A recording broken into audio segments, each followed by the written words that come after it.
कारखानों आदि में बालकों के नियोजन का निषेध।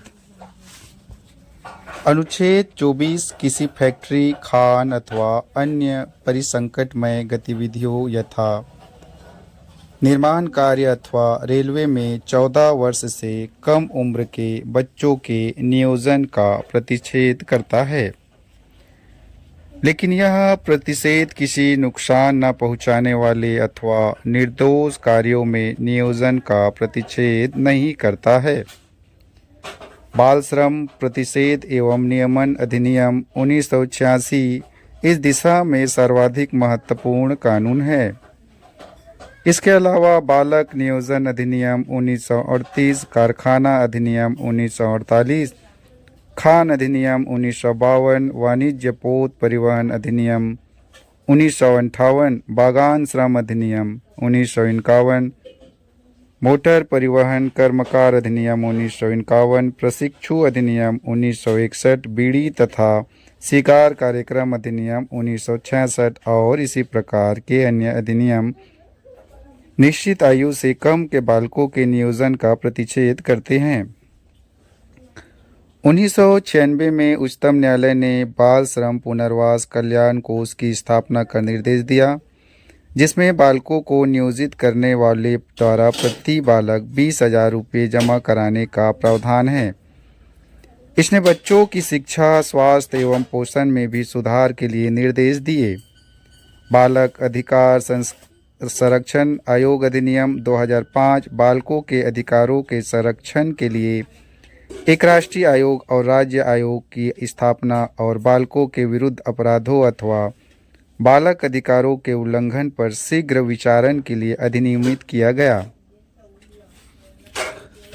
2006 में सरकार ने बच्चों के घरेलू नौकरों के रूप में काम करने पर अथवा व्यावसायिक प्रतिष्ठानों जैसे होटलों, रेस्तरां, दुकानों, कारखानों, रिसॉर्ट, स्पा, चाय की दुकानों आदि में नियोजन पर रोक लगा दी है। इसमें 14 वर्ष से कम आयु के बच्चों को नियोजित करने वालों के विरुद्ध अभियोजन और दंडात्मक कार्रवाई की चेतावनी दी गई है।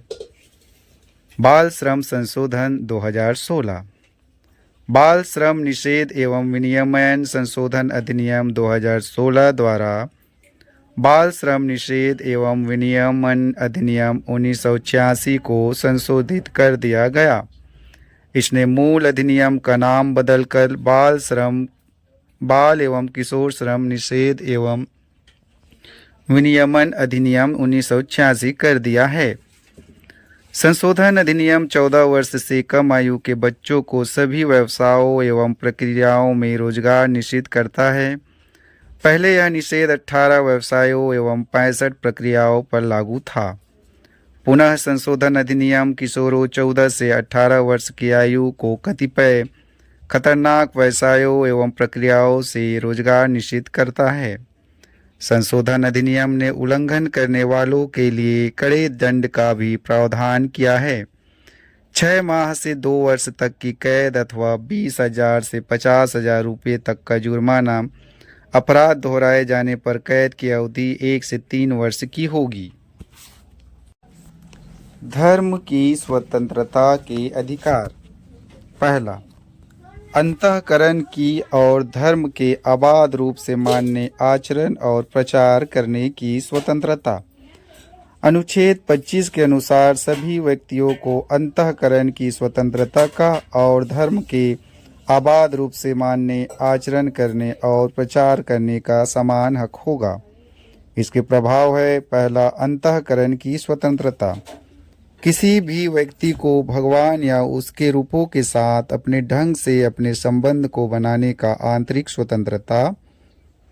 दूसरा, मानने का अधिकार। अपने धार्मिक विश्वास और आस्था की सार्वजनिक और बिना भय की घोषणा करने का अधिकार।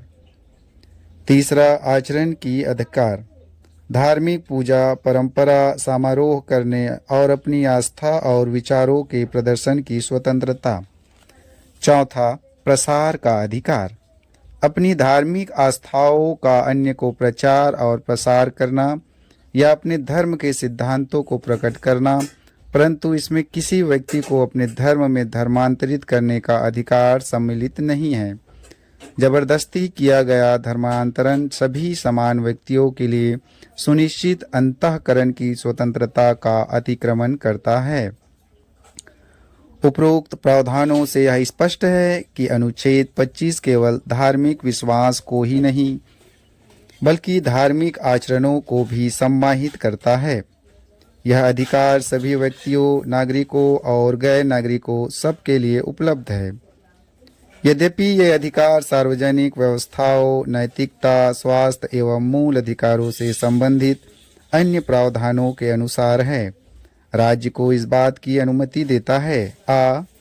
धार्मिक आचरण से संबंध किसी आर्थिक, वित्तीय, राजनीतिक या अन्य लौकिक क्रियाकलाप का विनियमन या निर्बंधन करे। सामाजिक कल्याण और सुधार के लिए या सार्वजनिक प्रकार की हिंदुओं की धार्मिक संस्थाओं को हिंदुओं के सभी वर्गों और अनुभागों के लिए खोलना। अनुच्छेद 25 में 2 व्याख्याएं भी की गई है। पहला, कृपान धारण करना और लेकर चलना सिख धर्म के मानने का अंग समझा जाएगा, और दूसरा, इस संदर्भ में हिंदुओं में सिख, जैन और बौद्ध सम्मिलित हैं। दूसरा, धार्मिक कार्यों के प्रबंध की स्वतंत्रता। अनुच्छेद 26 के अनुसार प्रत्येक धार्मिक संप्रदाय या उसके किसी अनुभाग को निम्नलिखित अधिकार प्राप्त होंगे। पहला, धार्मिक एवं मूर्त प्रयोजनों के लिए संस्थाओं की स्थापना और पोषण का अधिकार। दूसरा, अपने धर्म विषयक कार्यों का प्रबंध करने का अधिकार। तीसरा, जंगम और स्थावर संपत्ति के अर्जन और स्वामित्व का अधिकार। और चौथा, किसी संपत्ति का विधि के अनुसार प्रशासन करने का अधिकार। अनुच्छेद 25 जहां व्यक्तिगत अधिकारों की गारंटी देता है, वही अनुच्छेद 26 धार्मिक संप्रदाय या इसके अनुभागों को अधिकार प्रदान करता है। दूसरे शब्दों में, अनुच्छेद 26 सामूहिक धार्मिक रूप से अधिकारों की रक्षा करता है। अनुच्छेद 25 की तरह ही अनुच्छेद 26 भी सार्वजनिक व्यवस्था, नैतिकता एवं स्वास्थ्य संबंधी अधिकार देता है, लेकिन मूल अधिकारों से संबंधित अन्य प्रावधानों में नहीं। उच्चतम न्यायालय ने व्यवस्था दी है कि धार्मिक संप्रदायों को 3 शर्तें पूरी करनी चाहिए। पहला, यह व्यक्तियों का समूह होना चाहिए जिनका विश्वास तंत्र उसके अनुसार उनकी आत्मिक तुष्टि के लिए अनुकूल हो।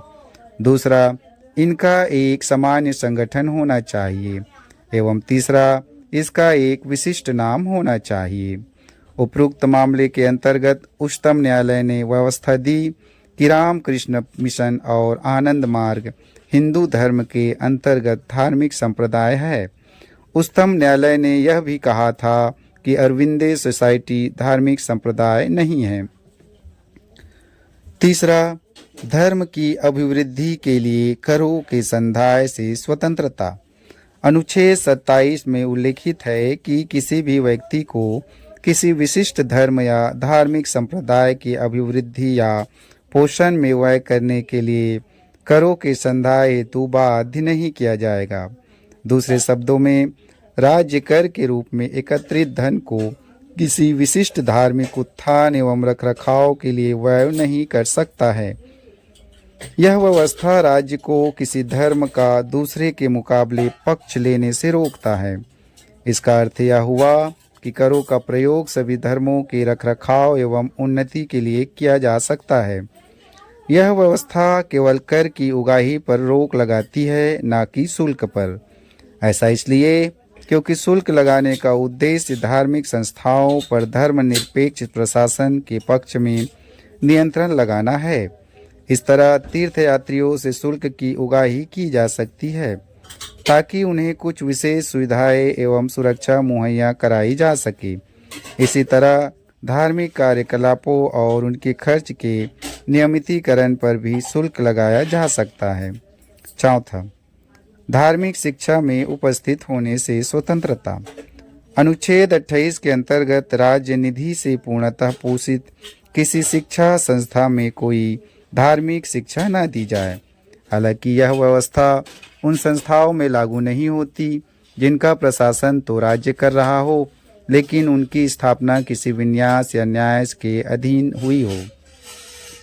राज्य से मान्यता प्राप्त या राज्य निधि से सहायता पाने के लिए शिक्षा संस्था में उपस्थित होने वाले किसी व्यक्ति को ऐसी संस्था में दी जाने वाली धार्मिक शिक्षा या उपासना में भाग लेने के लिए उसकी अपनी सहमति के बिना बाध्य नहीं किया जाएगा।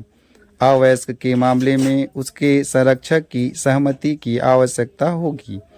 इस तरह अनुच्छेद 28 4 प्रकार की शैक्षणिक संस्थाओं में विभेद करता है। पहला, ऐसे संस्थान जिनका पूरी तरह रख रखाव राज्य करता है। दूसरा, ऐसे संस्थान जिनका प्रशासन राज्य करता है लेकिन उनकी स्थापना किसी उन्यास या न्यास के तहत हो। तीसरा, राज्य द्वारा मान्यता प्राप्त संस्थान। चौथा, ऐसे संस्थान जो राज्य द्वारा वित्त सहायता प्राप्त कर रहे हो। प्रावधान 1 में धार्मिक निर्देश पूरी तरह प्रतिबंधित है, जबकि 2 में धार्मिक शिक्षा की अनुमति है। 3 और 4 में स्वैच्छिक आधार पर धार्मिक शिक्षा की अनुमति है। संस्कृति और शिक्षा संबंधी अधिकार। पहला, अल्पसंख्यकों के हितों का संरक्षण। अनुच्छेद 29 यह उपबंध करता है कि भारत के किसी भी भाग में रहने वाले नागरिकों के किसी भी अनुभाग को जिसकी अपनी बोली, भाषा, लिपि, संस्कृति को सुरक्षित रखने का अधिकार है।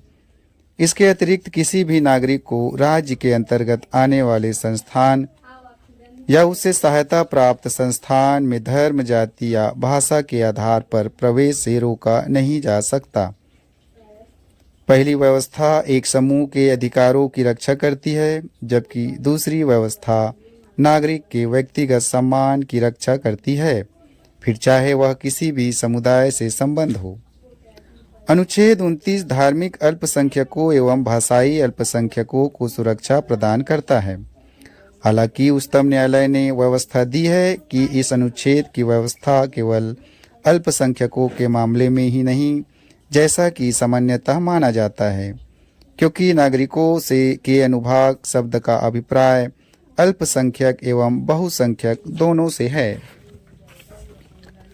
उच्चतम न्यायालय ने यह व्यवस्था भी दी है कि भाषा की रक्षा में भाषा के संरक्षण हेतु आंदोलन करने का अधिकार भी सम्मिलित है। अतः नागरिकों के एक अनुभाग की भाषा के संरक्षण हेतु राजनीतिक भाषण या वादे जनप्रतिनिधित्व अधिनियम 1951 का उल्लंघन नहीं करते हैं।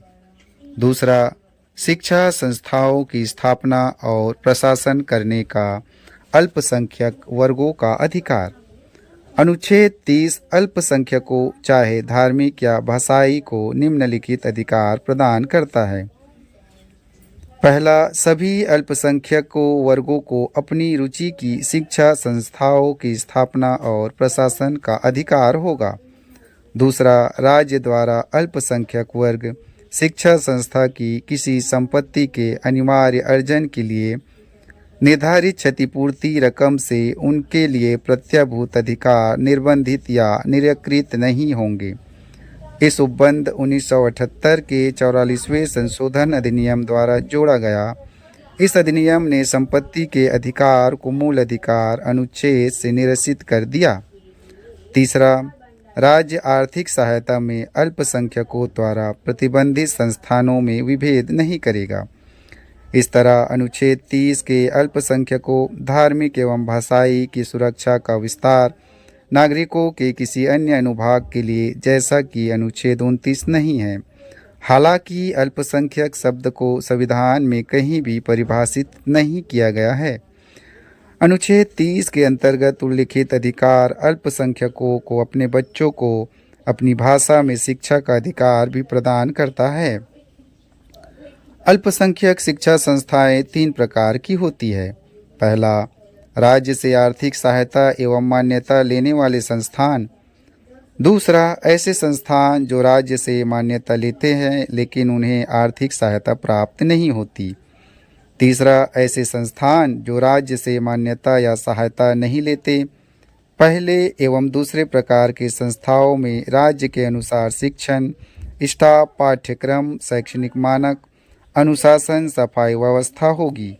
तीसरे प्रकार के संस्थान प्रशासनिक मामलों में स्वतंत्र परंतु सामान्य कानून हैं, जैसे ठेका कानून, श्रम कानून, औद्योगिक कानून, कर कानून, आर्थिक विनियमन आदि आवश्यक है।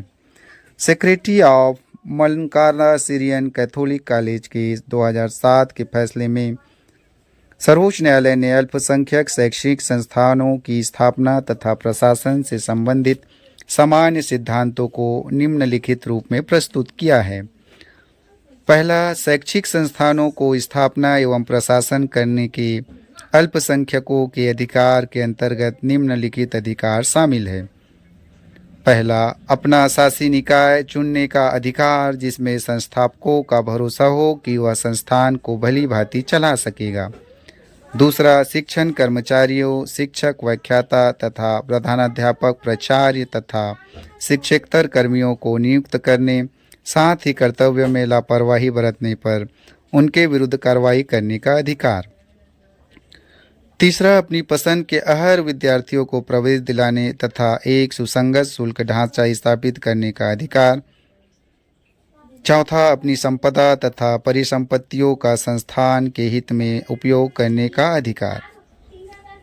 दूसरा, अनुच्छेद 30 के अंतर्गत अल्पसंख्यकों को मिले अधिकार केवल बहुसंख्यकों के साथ समानता स्थापित करने के लिए है, न कि इसलिए कि अल्पसंख्यकों को बहुसंख्यकों के मुकाबले अधिक लाभ की स्थिति में रख दिया जाए। अल्पसंख्यकों के पक्ष में किसी भी प्रकार का विपरीत भेदभाव नहीं है। देश का सामान्य कानून जो राष्ट्रीय हित, राष्ट्रीय सुरक्षा, समाज कल्याण, सार्वजनिक व्यवस्था, नैतिकता, स्वास्थ्य, स्वच्छता, कराधान इत्यादि से संबंधित है, जो सब पर लागू होता है, अल्पसंख्यक संस्थानों पर भी लागू होगा। तीसरा, अल्पसंख्यक शैक्षिक संस्थानों की स्थापना एवं प्रशासन का अधिकार संपूर्ण या आबाद नहीं है, न ही इसके अंतर्गत कुप्रबंधन शामिल है। शैक्षणिक चरित्र तथा मानक एवं अकादमिक उत्कृष्टता सुनिश्चित करने के लिए विनियामक उपाय किए जा सकते हैं। प्रशासन पर भी नियंत्रित किया जा सकता है अगर उसे कार्यकुशल एवं मजबूत बनाने की आवश्यकता हो, ताकि संस्थान की अकादमिक आवश्यकताओं की पूर्ति हो सके। राज्य द्वारा विद्यार्थियों एवं शिक्षकों के कल्याण से संबंधित नियम नियुक्ति के लिए अर्हता एवं योग्यता के निर्धारण के लिए नियम, साथ ही कर्मचारियों की सेवा शर्तें, शैक्षणिक एवं शिक्षकेतर दोनों के लिए नियम, कर्मचारियों का शोषण उत्पीड़न रोकने के लिए नियम तथा पाठ्यक्रम एवं पाठ्यचर्या निर्धारित करने के लिए नियम इस कोटि में आते हैं। ऐसे नियम उपनियम किसी भी प्रकार अनुच्छेद 30(1) के अंतर्गत प्राप्त अधिकारों में रखने नहीं देते। चौथा, राज्य द्वारा निर्धारित अर्हता शर्तों योग्यताओं का पालन किए जाने की शर्त पर अनुदान रहित अल्पसंख्यक शैक्षिक संस्थाओं को शिक्षक व्याख्याता की नियुक्ति युक्तिकरण व पद्धति के अनुसार करने की स्वतंत्रता होगी। पांचवा, राज्य द्वारा सहायता के विस्तार से अल्पसंख्यक शिक्षण संस्थाओं की प्रकृति एवं चरित्र नहीं बदलता। राज्य की ओर से सहायता राशि के समुचित उपयोग की शर्त रखी जा सकती है, लेकिन अनुच्छेद 30(1) में प्रदत्त अधिकारों को बिना शिथिल किए। संवैधानिक उपचारों का अधिकार। मूल अधिकारों की संवैधानिक घोषणा तब तक अर्थहीन, तर्कहीन एवं शक्तिहीन है जब तक कि कोई प्रभावी मशीनरी उसे लागू करने के लिए न हो। इस तरह अनुच्छेद 32 संवैधानिक उपचार का अधिकार प्रदान करता है। दूसरे शब्दों में, मूल अधिकारों के संरक्षण का अधिकार स्वयं में ही मूल अधिकार है। यही व्यवस्था मूल अधिकारों को वास्तविक बनाती है। इसलिए डॉक्टर अंबेडकर ने अनुच्छेद 32 को संविधान का सबसे महत्वपूर्ण अनुच्छेद बताया। एक अनुच्छेद जिसके बिना संविधान अर्थविहीन है।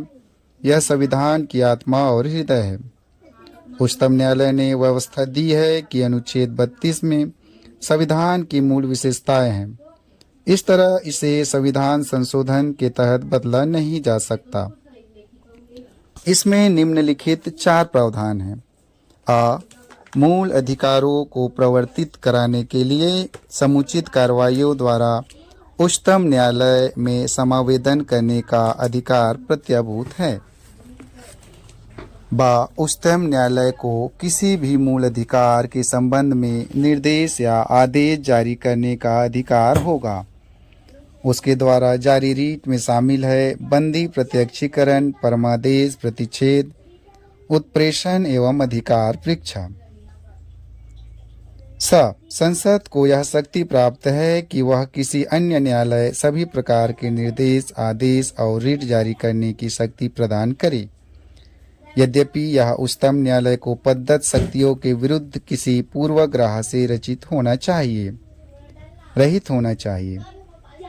यहाँ कोई अन्य न्यायालय उच्च न्यायालय सहित शामिल नहीं है। अनुच्छेद 226 पहले ही निर्धारित करता है कि ये शक्तियां उच्च न्यायालय में निहित है। उच्चतम न्यायालय में जाने के अधिकार को इस संविधान द्वारा अन्यथा उपबंधित के सिवाय निलंबित नहीं किया जाएगा।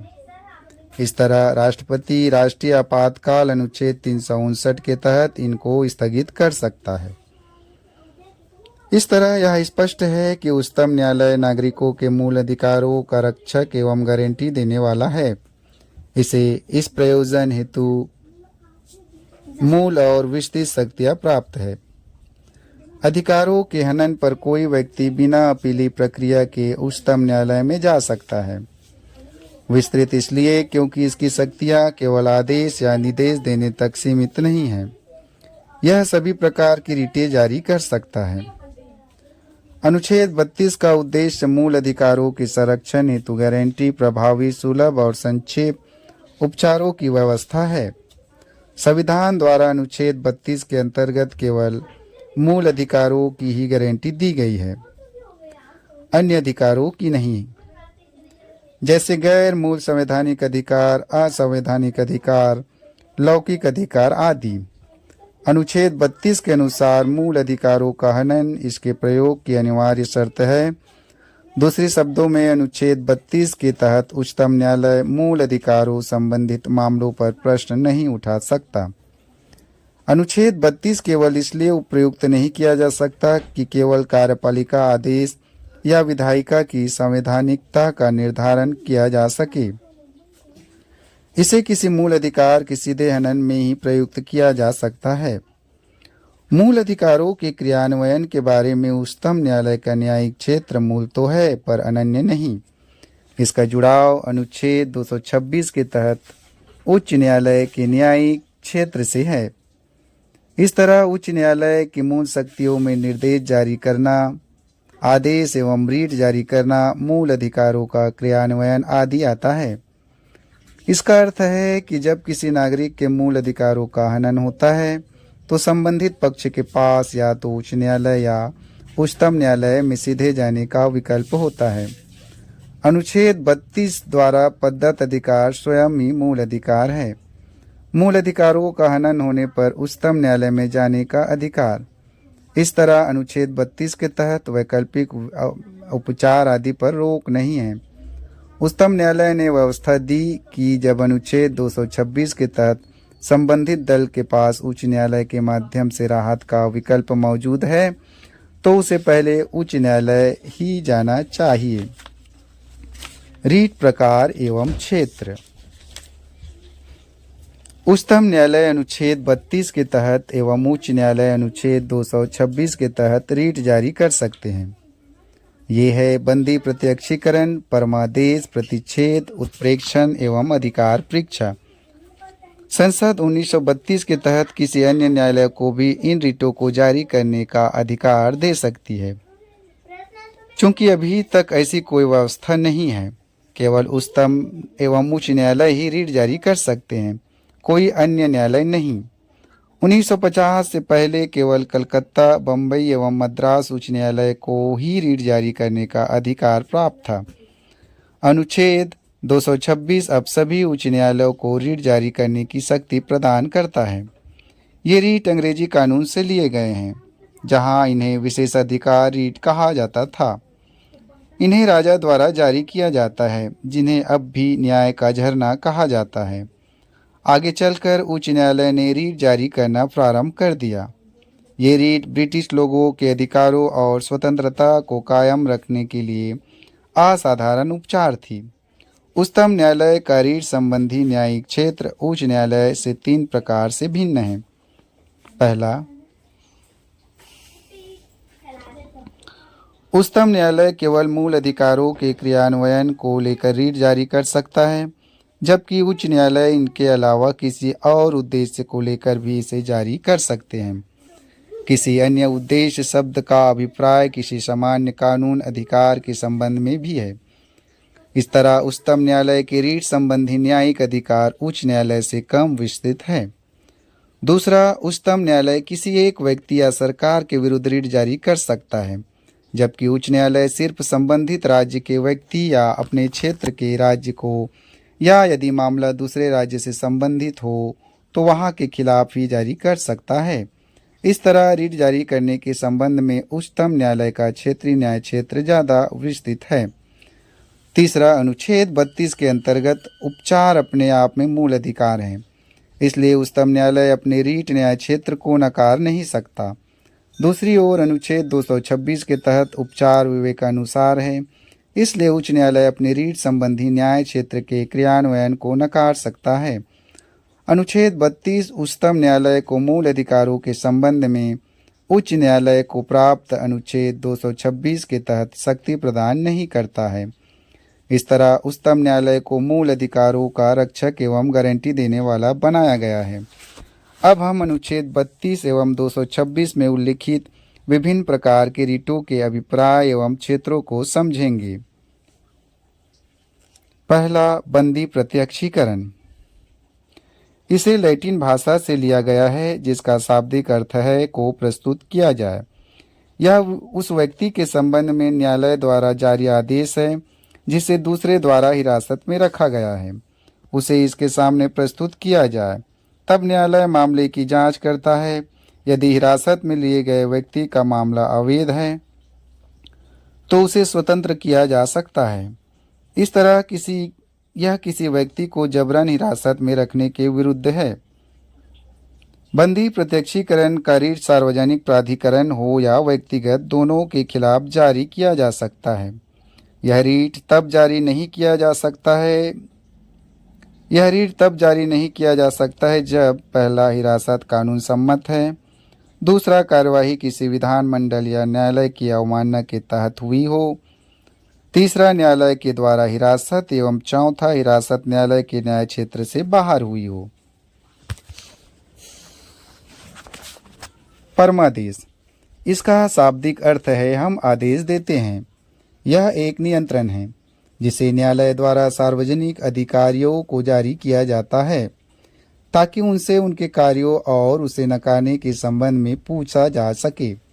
इसे किसी भी सार्वजनिक इकाई, निगम, अधिनिष्ठ न्यायालयों, प्राधिकरणों या सरकार के खिलाफ समान उद्देश्य के लिए जारी किया जा सकता है। परमादेश रीट जारी नहीं किया जा सकता। पहला, निजी व्यक्तियों या इकाई के विरुद्ध। दूसरा, ऐसे विभाग जो गैर संवैधानिक है। तीसरा, जब कर्तव्य विवेकानुसार हो, जरूरी नहीं। चौथा, संविदात्मक दायित्व को लागू करने के विरुद्ध। पांचवा, भारत के उपराष्ट्रपति या राज्यों के राज्यपालों के विरुद्ध। और छठा, उच्च न्यायालय के मुख्य न्यायाधीश जो न्यायिक क्षमता में कार्यरत है। प्रतिच्छेद, इसका शाब्दिक अर्थ रोकना। इसे किसी न्यायालय, उच्च न्यायालय द्वारा अधिनिष्ठ न्यायालय को या अधिकरणों को अपने न्याय क्षेत्र से उच्च न्यायिक कार्यों को करने से रोकने के लिए जारी किया जाता है। जिस तरह परमादेश सीधा सक्रिय रहता है, प्रतिषेध सीधे सक्रिय नहीं रहता है। प्रतिषेध संबंधी रिट सिर्फ न्यायिक या अर्ध न्यायिक प्राधिकरणों के विरुद्ध ही जारी किए जा सकते हैं। यह प्रशासनिक प्राधिकरणों, विधायी निकायों एवं निजी व्यक्ति या निकायों के उपलब्ध नहीं है। उत्प्रेक्षण, इसका शाब्दिक अर्थ प्रमाणित होना या सूचना देना है। इसे एक उच्च न्यायालय द्वारा अधिनिष्ठ न्यायालयों को या अधिकरणों को या लंबित मामलों के स्थानांतरण को सीधे या पत्र जारी कर किया जाता है। इसे अतिरिक्त न्यायिक क्षेत्र या न्यायिक क्षेत्र की कमी या कानून में खराबी के आधार पर जारी किया जा सकता है। इस तरह प्रतिषेध से हटकर, जो कि केवल निवारक है, उत्प्रेक्षण निवारक एवं सहायक दोनों तरह का है। जैसा कि पहले उत्प्रेक्षण की रीट सिर्फ न्यायिक का अर्ध न्यायिक प्राधिकरणों के खिलाफ ही जारी किया जा सकता है, प्रशासनिक इकाइयों के खिलाफ नहीं। हालांकि 1991 में उच्चतम न्यायालय ने व्यवस्था दी कि उत्प्रेक्षण व्यक्तियों के अधिकारों को प्रभावित करने वाले प्रशासनिक प्राधिकरणों के खिलाफ भी जारी किया जा सकता है। प्रतिषेध की तरह उत्प्रेक्षण भी विधिक निकायों एवं निजी व्यक्तियों या इकाइयों के विरुद्ध उपलब्ध नहीं है। अधिकार परीक्षा। शाब्दिक संदर्भ में इसका अर्थ किसी प्राधिकृत या वारंट